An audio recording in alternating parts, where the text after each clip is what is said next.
국회로 가겠습니다. 원구성 협상 꽉 막혀 있는 상황에서 최상병 특검법 본회의 표결을 앞두고 있는 상황인데요. 자, 더불어민주당의 입장 들어보기 위해서 박성준 원내 수석 부대표를 스튜디오로 모셨습니다. 이야기 나눠보겠습니다. 어서 오세요. 네, 안녕하세요. 일단 조금 전에 JB타임스에서 이제 이야기했던 거 잠깐 거듭 확인차 좀 질문 드리는데 대한변협 4명 추천 특검에 있어서 네네. 이거 빠진 게 맞습니까? 지금 아마 국회 추천권은 야당 몫으로 해서 추천하는 것으로 저는 알고 있습니다. 그러니까 네. 대한변협이 4명을 추천하면 그 중에서 한 명씩 픽하는 게 아니라 네네네. 그냥 이번에는 야당. 예. 그냥 민주당이 3명, 민주당과 조국혁신당. 비교섭단체에서 1명. 조국혁신당 비교섭단체에서 1명이죠. 그 처음에는 대한변협 4명 추천해서 거기서 2명 픽하는 걸로 돼 있었잖아요. 네네. 왜 빠졌습니까? 그러면? 이거는 이번에 최혜병과 관련된 부분은 이제 국가 권력기관의 권력 남용, 윗선 개입 의혹에 대한 부분 아니겠습니까? 원래 이제 특검이라고 하는 것 자체가 이 국가 권력기관의 자의적 권력 행사에 대한 어떤 견제로서의 기능이기 때문에 이것은 국민의 선출을 받았던 국회의원으로 국회의 어떤 추천권이 있는 것이 마땅하다고 본 것이죠. 예. 그 한동훈 전 비대위원장이 어제 출마 선언을 하면서 네네. 기자들과의 이야기에서 내가 대표가 되면 최상병 특검법을 발의하겠다. 네네. 다만 추천권을 야당이 행사하는 건 안 된다. 그러면서 이제 MB 특검을 예를 들었더라고요. 대법원장이 추천하는 경우 이건 어떻게 받아들이십니까? 이거는 이제 한동훈 지금 전 장관이 기본적인 이해를 잘 못하고 있는 것 같아요. 이번 최혜병 특검에는 윗선 개입 의혹이라고 하는 것은 대통령실까지 연관된 문제 아니겠습니까? 그리고 왜 특검을 국회 충청권으로 줬는지에 대한 민족 통제 원리를 잘 이해를 못하고 있는 것 같아요. 네네네. 국가 권력기관의 자의적 권력이라든가 견제받지 않는 권력에 의한 권력 남용이라든가 부패라든가 여러 의혹의 문제가 있었을 경우에 네. 가장 중요한 그럼 행정부 이런 권력기관을 견제할 수 있는 것은 민족 정당성이라고 하는 국민의 선출을 받았던 국회 추천권을 두는 것이 마땅한 겁니다. 특히 이번 최혜병과 관련된 사건과 관련해서는 그야말로 지금 입법청문회에서 드러난 것처럼 대통령까지 연관된 문제 아니겠습니까? 대통령이 직접 개입됐다라고 하는 의혹이 지금 드러나고 있는 거기 때문에 더더욱 그러면 민족 정당성을 부여받은 국회 추천권 그것도 당사자가 아닌 의혹의 당사자가 아닌 결국은 의혹의 당사자라고 할 수가 있는 대통령실과 그리고 그와 관련된 정당이라고 할 수 있는 국민의힘이 이 추천권을 둬서는 안 되는 것이죠. 그렇기 때문에 야당이 이번에 최혜병 특검과 관련된 추천을 하고 이것이 신속하고 정확하게 수사가 될 수 있도록 만드는 것이 최혜병 특검의 정당성이 부여되는 것이다 이렇게 보는 것이죠. 그러면 예를 들어서 그 추천권을 바꿔서 국민의힘이 발의한다면 민주당은 못 받는다 그거는. 그건 제가 말씀드린 것처럼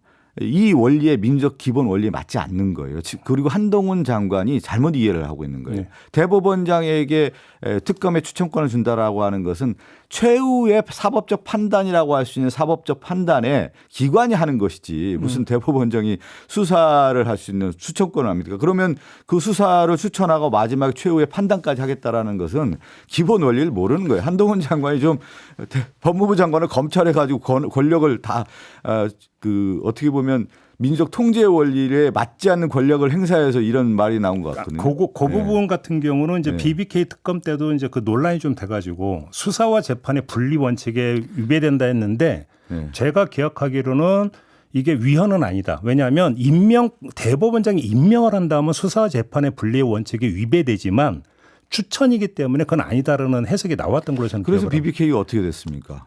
결국 완전히 국민의 의혹에 한 점 풀지도 못하고 이명박 전 대통령의 오히려 사면권을 주는 죄를 회피해 줄 수 있는 근거를 제공해 준 게 그 BBK 특검이었고요. 네네. 제가 하나 예를 들어 볼까요? 이 BBK와 관련된 2007년도 대선 과정에서 이명박 대통령이 2007년 대선 나왔죠.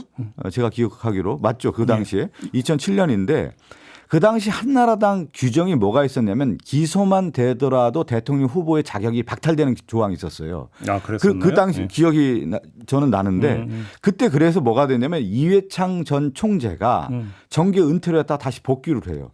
BBK 사건은 법적 유죄를 받을 수밖에 없다라고 하는 이회창 전 총재가 판단을 한 거예요.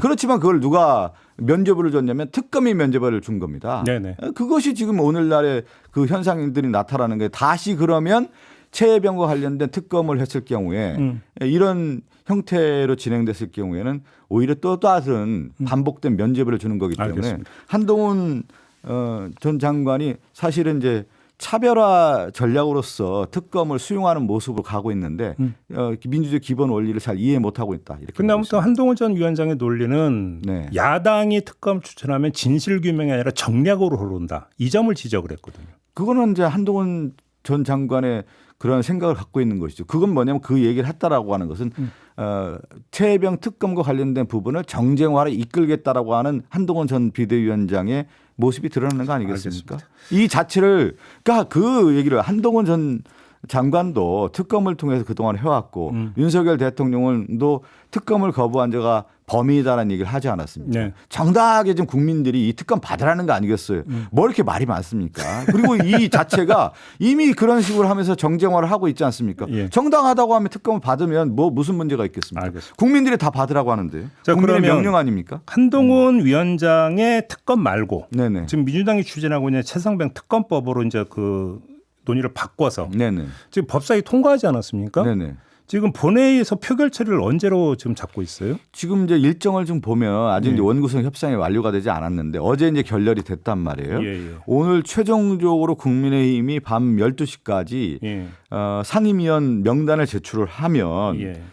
되고 예. 만약 명단을 제출하지 않더라도 내일 본회의가 열려서 원구성이 완성이 될 것 같습니다. 그러면 주말이 아니죠. 목요일 날 금요일 날 원내 교섭단체 대표 연설이 이루어지고요. 네. 7월 초에 대정부 질문이 이루어지는데 그러면 다음 주 정도에 이 법안 처리가 되지 않을까 싶습니다. 다음 주 정도면 이제 국회에서 표결 처리하면 정부로 이송하는 데 걸리는 기간 빼면 대통령이 보름 안에 이제 그 거부권 15일 행사 하죠. 여부를 결정하게 돼 있잖아요. 그렇죠.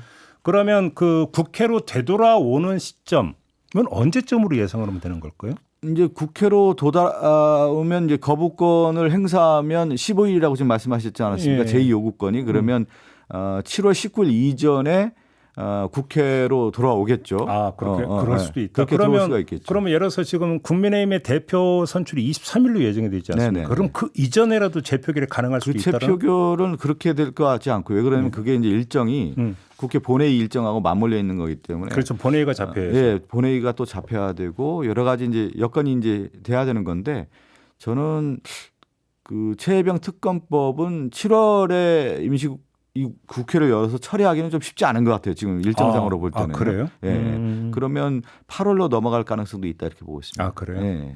그러면 아무튼 국민의힘 당대표 선출 이후가 될 가능성이 높다고 봐야 되겠네요. 그러면 지금 7월 23일이라고 했습니까? 그러면 그렇죠.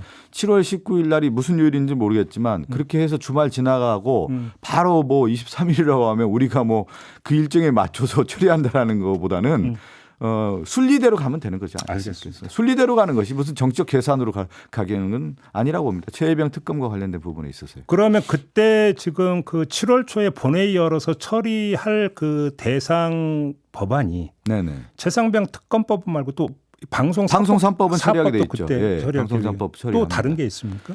그리고 이제 저희들이 이제 당론 채택한 법안들이 있는데 네. 그 이제 상임위원회에서 심의 의결을 해서 통과가 된다고 하면 7월 초 임시국회에 처리할 수 있는데 네. 이미 이제 최혜병 특검법이라든가 방송 3법 같은 경우는 과거에 거부권 행사했던 법안 아니겠습니까? 그것을 저희는 이제 22대 국회에서 가장 중점 법안이고 민심을 받드는 법안이고 민심을 수용하는 법안이기 때문에 제일 먼저 처리하겠다는 입장인 것입니다. 김건희 특검법은 김건희 특검법은 이번에 처리하지 않을 것 같습니다. 왜요? 이번에 지금 말씀드린 것처럼 최혜병 특검이 가장 중대 사안으로 보고 있고 또 특히 이제 언론 장악과 관련된 부분에 있어서의 언론을 바로세우기 위해서는 방송 3법, 방송 4법이라고 할 수가 있겠죠. 이것이 저희가 지난 총선부터 쭉 얘기해왔던 문제이기 때문에 중점적으로 처리하고 그 이후에 적절한 시간 타이밍을 봐서 김건희 특검법을 처리할 예정으로 이렇게 말씀드리겠습니다. 알겠습니다. 그러면 김건희 특검법 같은 경우는 지금 검찰의 수사 속도를 보면 네네. 혹시 지금 서울중앙지검에서 하고 있는 수사 결과가 나오고 난 다음에 그것까지 보고 다시 추진할 여지도 있다고 혹시 해석? 그거 뭐 수사와 상관없이 네. 김건희 특검법 관련된 부분이 이미 나와 있는 내용들이 많이 있지 않습니까? 특히 여러 의혹이 더 불거지고 있는 부분도 있단 말이에요. 예. 그건 뭐냐면 이제 명품백 수수 의혹이라든가 그리고 양평고속도로 관련된 부분도 있기 때문에 그런 것까지 전반적으로 고려해서 특검법을 발의했지만 다시 한번 여러 가지 고려해서 법안 통과의 시점을 보겠다는 말씀입니다. 아무튼 그러면 이제 그 검찰 수사와는 별개로 추진한다. 예. 알겠습니다. 이 원구성 얘기로 좀 넘어갔으면 좋겠는데 어제 이제 원내대표 최종 회동은 일단 결렬이 됐어요. 네네. 이제 오늘 오전에 이제 국민의힘 의총이 열리는 걸로 알고 있는데 혹시 여기서라도 뭐가 좀 상황이 바뀔 여지가 있다고 보세요?